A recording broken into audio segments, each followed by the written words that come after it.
రాష్ట్రంలో సంక్షేమ పాలనను పరిచయం చేసిన ఘనత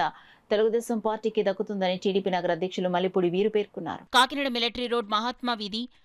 46వ డివిజన్ టీడీపీ ఇన్ఛార్జ్ పెన్నమరెడ్డి బుజ్జ ఆధ్వర్యంలో టీడీపీ 44వ ఆవిర్భావ దినోత్సవం ఘనంగా జరిగింది. కార్యక్రమంలో భాగంగా మల్లిపూడి వీరు ముఖ్య అతిథిగా పాల్గొని తెలుగుదేశం పార్టీ జెండాను ఎగురవేసి కేక్ కట్ చేసి పార్టీ నాయకులకు శుభాకాంక్షలు తెలిపారు. ఈ సందర్భంగా మల్లిపూడి వీరు మాట్లాడుతూ సీఎం చంద్రబాబు నాయుడు అందిస్తున్న సంక్షేమ పథకాలను ప్రజలకు చేరువ చేసేందుకు పార్టీ శ్రేణులు కృషి చేయాలన్నారు. ఈ కార్యక్రమంలో పల్లా సురేష్, తోట శ్రీనివాస్,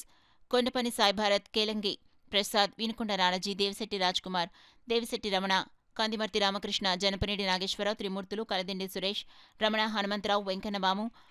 సుబ్రహ్మణ్యం, సంజయ్, వైభవ్, వరలక్ష్మి, జ్యోతి, టీడీపీ నాయకులు, కార్యకర్తలు, మహిళలు పాల్గొన్నారు. మరి తెలుగుదేశం పార్టీ 44వ ఆవిర్భావ దినోత్సవము ఇంత ఘనంగా మరి మన తెలుగుదేశం కుటుంబ సభ్యుల మధ్యలో మరింత ఘనంగా నిర్వహించిన మన అందరికీ,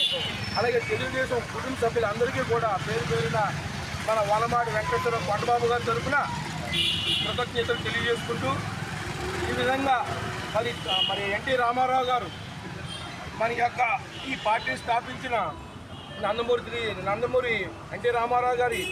మరి స్మరించుకుంటూ ఈరోజు ఈ యొక్క కార్యక్రమాన్ని నిర్వహించిన కుటుంబ సభ్యులందరికీ కూడా ధన్యవాదాలు తెలియజేసుకుంటూ, అలాగే మన కార్యకర్తలందరూ కూడా ప్రజలకి చేరువుగా ఉంటూ మన తెలుగుదేశం పార్టీ యొక్క పథకాలను కానీ మన తెలుగుదేశం చేసే అభివృద్ధి పనులను కానీ అందరూ కూడా మన ప్రజల దగ్గరికి తీసుకెళ్తూ, మన ప్రజల దగ్గరగా మనం దగ్గరగా ఉంటూ మన ప్రజలకు సహాయం చేస్తూ మన ప్రజల దగ్గర మన్ననలు పొందాలని చెప్పి కోరుకుంటూ